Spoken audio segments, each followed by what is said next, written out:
Welcome to my humble little office. My name is R. Keith Andrews. I am a spiritual guide and paranormal adept. The journey continues today on November 16th, 2021 at approximately 1:50 p.m. PST. Well, I shouldn't have done that quite that way. As you could tell, my breath was running just about out.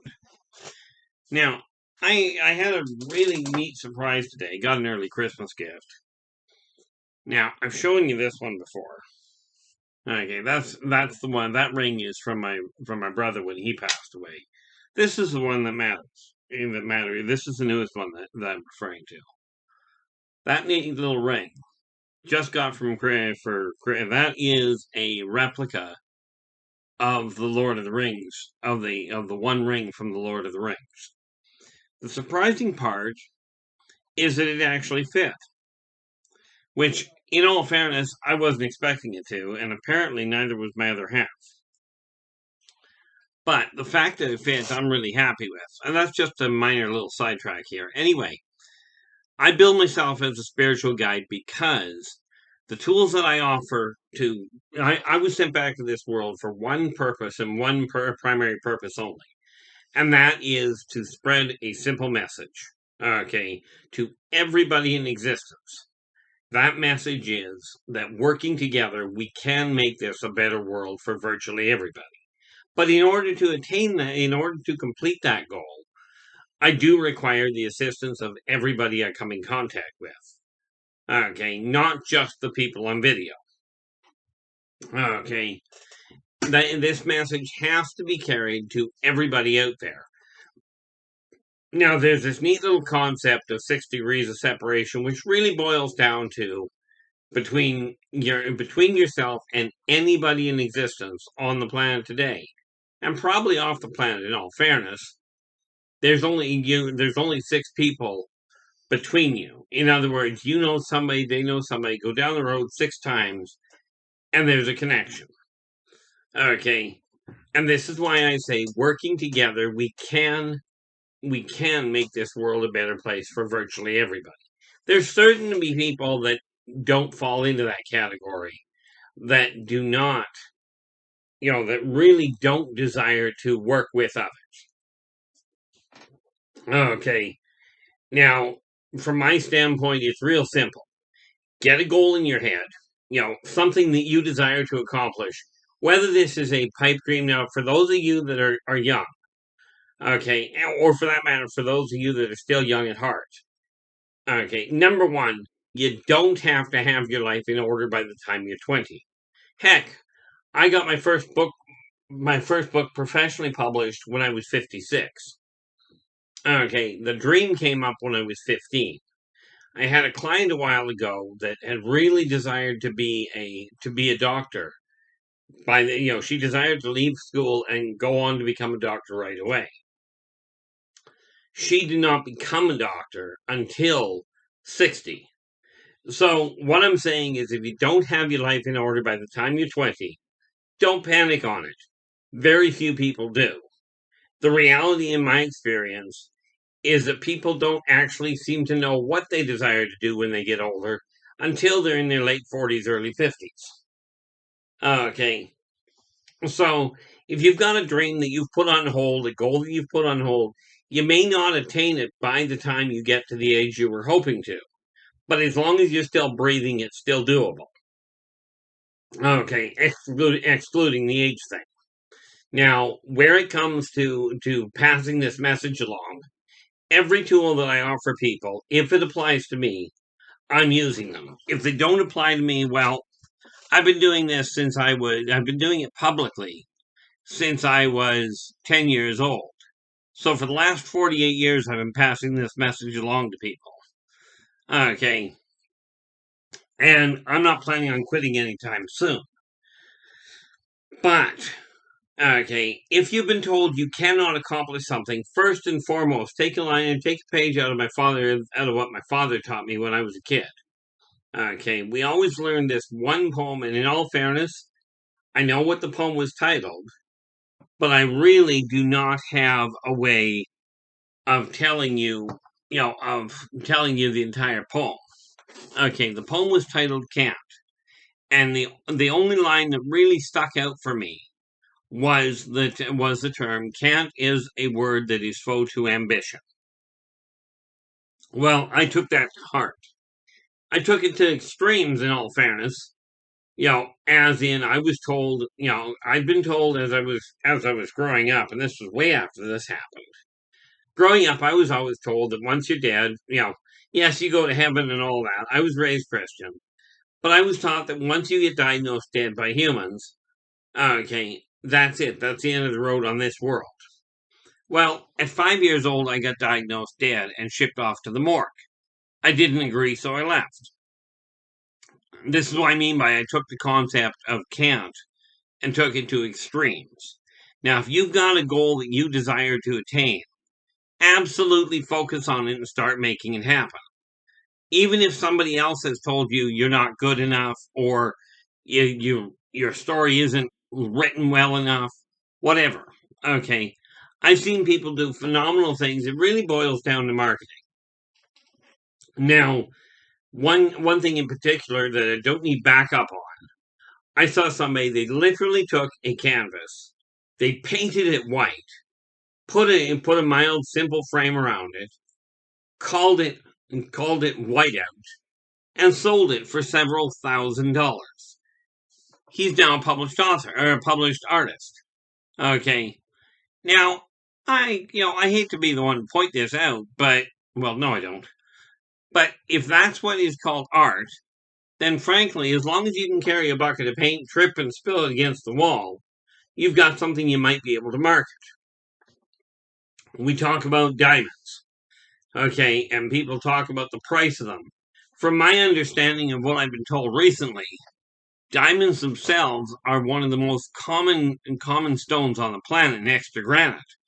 But now my information may be wrong. Okay, I'm not a researcher, I'm just going on what I've heard. What I do know is that the reason diamonds are so valuable is because of a phenomenal marketing job. Okay. Now, I am not a millionaire. I'm not here to tell you how to be a millionaire. I'm here to tell you how to deal with people. How to alter the energy in your life so that it works better for you. I really shouldn't claim to be here to tell you how to deal with people. Because frankly, I'm not socially adept at it. I'm very blunt, I'm very direct, but if you ever run into me in person, you'll find I'm the same way. There's an old saying that goes, if you don't like the answer, if you don't think you'll like the answer, don't ask the question.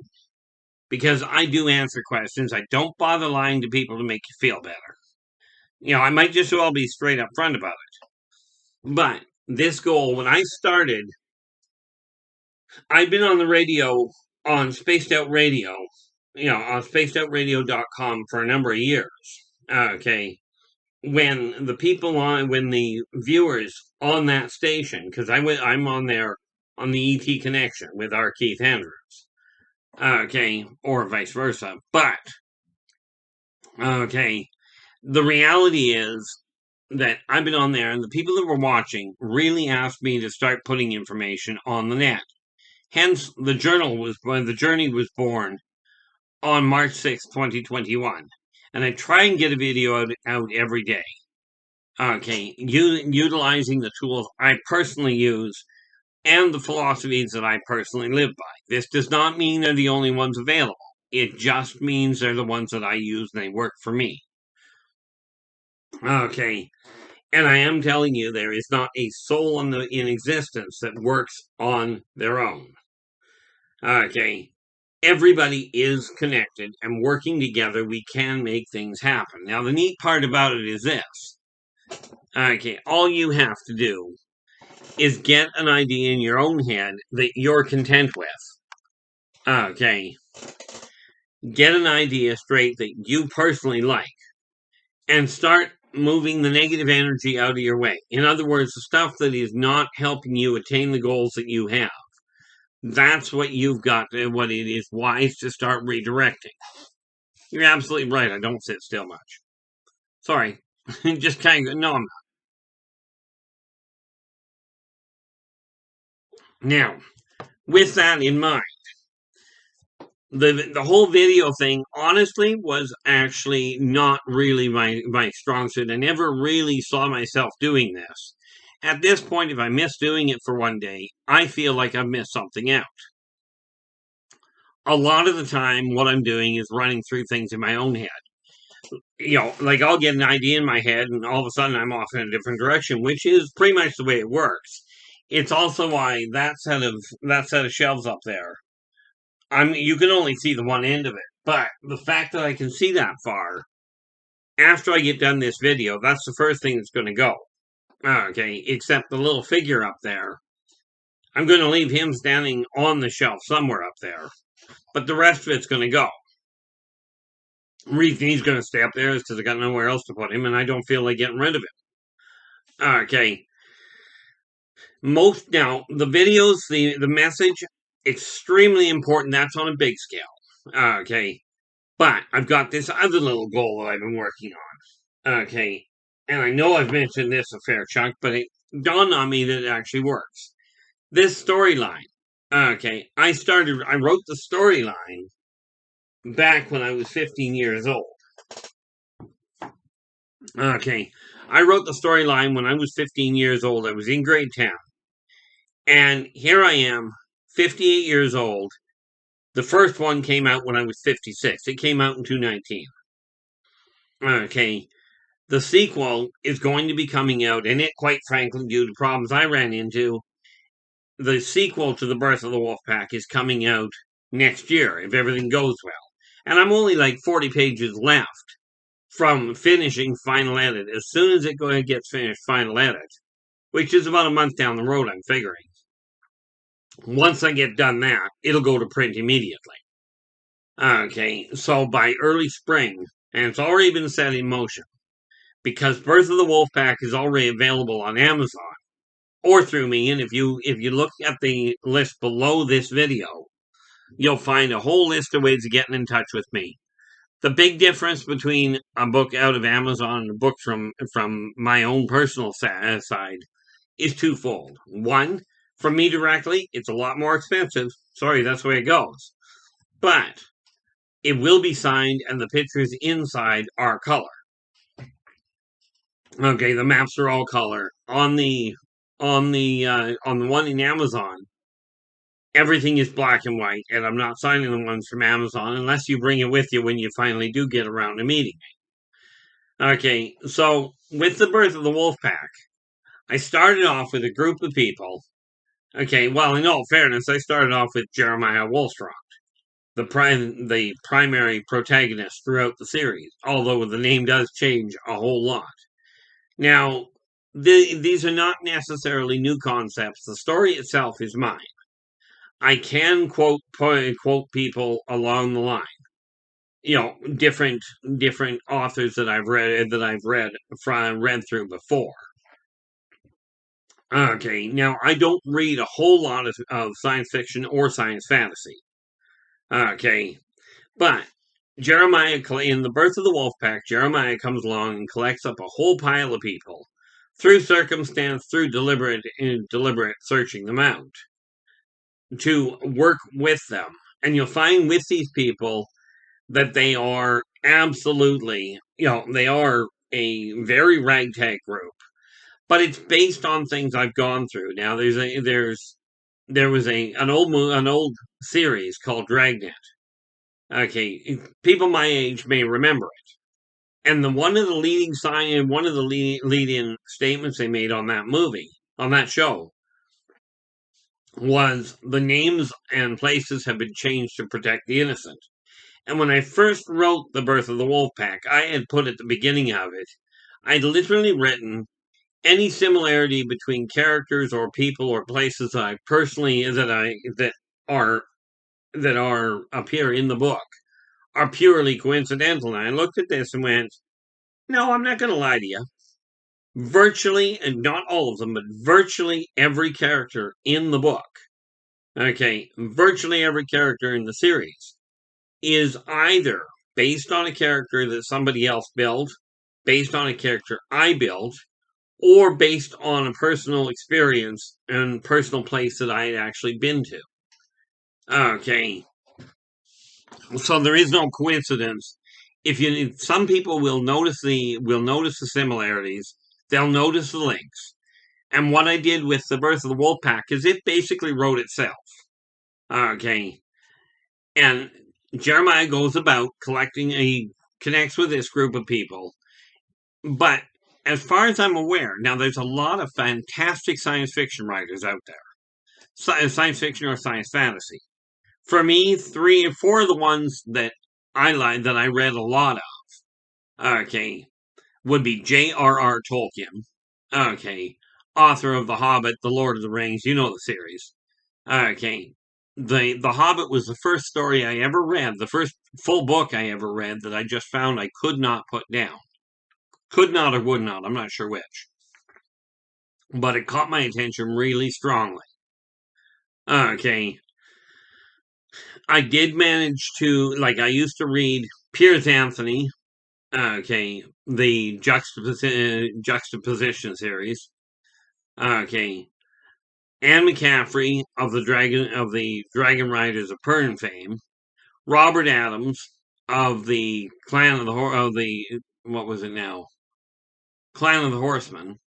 Okay, and yes, I did actually end up reading Roots, and I believe his last name was Haley, and you're going to have to forgive me for that. Well, you don't have to, but these are people that I have actually read the books of. That said, I've spent more of my recent years literally reading through encyclopedias. Now, when I wrote The Birth of the Wolf Pack, it ended, and I didn't even know where it was going. There's a lot of great science fiction writers out there, but as far as I'm aware, I'm the only one that is actively gaming. Okay, I actively play Dungeons and Dragons at least once, usually twice a week, depending on what's going on. I've been that way since I was 13 years old. Okay, and it just hasn't stopped. With that in mind, okay, if you play Dungeons and Dragons, you'll recognize this one, especially if you're my age. With that in mind, inside the Yldrbacian Chronicles, I do include various groups of gamers, gaming references, that sort of thing.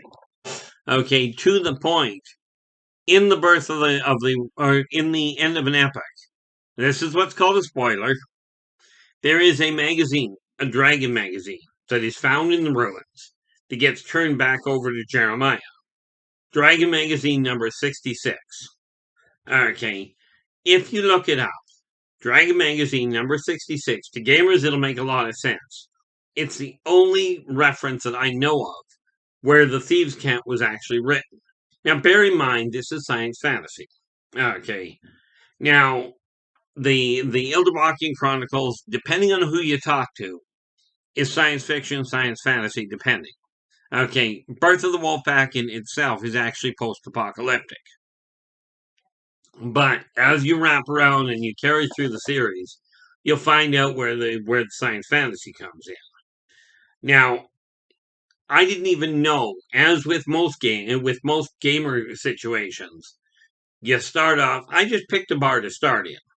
The story, they came up with a couple of ideas as to where they were heading. A lot of interaction, a lot of very definitive characters. Okay, both major characters and supporting staff. Well, where they originally head for, they never get to. Okay, do understand they do eventually get there, just not in the Birth of the Wolf Pack. Okay, but what I did with the end of an epic, which is a sequel, which is the one that's coming out, is it picks up right literally at the end of the Birth of the Wolf Pack. What I did, okay, and this is just how I write. I'm not the only one out there writing for obvious reasons. I'm not a multimillionaire. I am not known all over all over the world. Okay, with this in mind, there's a lot of things I'm not. But the way I did it was I took the characters. There's a lot of flashbacks, a lot of foreshadowing, and what have you. I picked up the end of an epic right after the Birth of the Wolf Pack. Okay, and throughout the whole thing, you'll find, especially once the Rise of Men comes about, you'll find gamers come into the picture. and I haven't written the other. I'm writing all of the books at the same time. Okay. So, I mean, ultimately, it's all tied together. Characters do have some some background information, some very definitive left hooks, if you will. Okay. That what I try and do with every one of the books in the saga, every one of the books, I'm writing with the intention of it having two things. One, well, I don't know, three or four things. Every one of them has a definitive start, a definitive finish. Okay. But they all connect to, and it's set up in four trilogies set back to back. Now, the Birth of the Wolf Pack is simply the first of the trilogies coming to print. It's actually the last trilogy in the saga. But people talk about start at the beginning, start at the end. Well, here's the kicker. I've always lived my life from the standpoint of start in the middle and see where it goes. I didn't technically write The Birth of the Wolf Pack. I wrote it in as much as I'm the one that did it. But I actually let the story write itself. And if you're writing a book, okay, if you're writing a book, and I can speak to writing because, well, frankly, that's where I've gotten to. I hate that word. That is what I have achieved. I managed to take my dream of being 15 years old with a storyline, and I was fortunate enough to actually get the permission of my grade 10 teacher to actually put it in the front of the book. I don't know what it's called. I'm a writer. I'm not a marketer. Working on the marketing thing. Okay. But that being said, throughout the book, okay, there's a lot of cross-referencing, and what I've been doing. Each book stands on its own, is part of a definitive trilogy, and all ties together into one storyline. Now, if you go to the back of The Birth of the Wolf Pack, you'll find essentially the original story that was written that set me down this track. Okay, so if you've got a goal that you put on hold, okay, let's say somebody told you it wasn't, that you weren't good enough, the story wasn't the right length, it didn't have the right feel for it to go to print, and you've put your life on hold because you were told that. Do yourself a favor, and I really strongly encourage you to do this. Pull that out of the closet, and get back to doing it. Take that childhood dream of yours and make it a reality. At the end of The Birth of the Wolf Pack, I've got a series of events happening, and the way I linked, and this is just a simple way to pass this on to you, if you happen to be one of these people striving to write a story. Okay.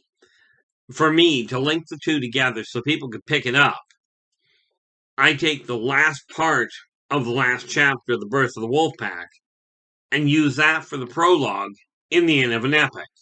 Therefore, if you don't have the original book and you come across the end of an epic, you can see where it came from, how it got to where it is. Okay, now obviously you're going to miss a whole pile of details. Okay, the Birth of the Wolf Pack has a lot of action to it. I would not classify it as a children's book. Okay, simply because of the amount of graphic violence in the storyline. It's post-apocalyptic. This is not people selling ice cream cones. Come to think of it, I don't think I've got anybody selling ice cream cones yet. Might do that in one of the other books. But the important factor is it is very graphic. The characters I do my best to focus on. And I happen to have somebody doing the proofreading that is doing a phenomenal job as far as helping make certain that everything is kind of continuous, that it all runs smoothly. Okay. When you get into The Birth of the Wolf Pack, you meet the characters one at a time so you get an idea of who they are. But bear in mind, every one of them has a backstory. But you're going to have to get into the rest of the story to get the backstory. Either ask me directly. And some of it I can't tell you because some of it I haven't written. I just know the overall picture, and this is why all 12 books are being written at once. Okay, because there's flashbacks, there's flashbacks that come up, there are foreshadowings that come up that link all of the stories together. Okay, on top of those 12, I've got the compendium already being written, which is taking the actual information out of the different books and going, here's where it is. Okay, here's how it came about. So that when I get done with the final book, which, in all fairness, at this rate, is likely going to be a decade down the road by the time I get finished writing it. But this is where my dream is. I do have a regular job, and very important for those of you that are not content with your work. Or if you are content with your work and you desire to do something else. Okay. Stay with whatever job, if you can handle the job. Stay with it, work on your dreams on the side. Do not quit your current job until you've got a replacement income. This seems like common sense, but you'd be amazed how many people I get actually phoning me, going, I didn't like my job, so I quit it. What should I do now? How do I strive? These are things that you have to think through before you make that jump. Okay, now, the characters in The Birth of the Wolf Pack are all based, literally, they are based on characters that other people built. Most of the main characters, most are based on characters that other people built. Not necessarily from the same games. Okay, but the personalities come from different gamers that I've gamed with. Okay, many of virtually all of the supporting characters come from people or places that I've run into, that I personally experienced, personally interacted with. Okay. I've taken reality as much as I can and brought it into the story, because for me, and for my way of looking at it, I'm writing a science fiction, science fantasy saga.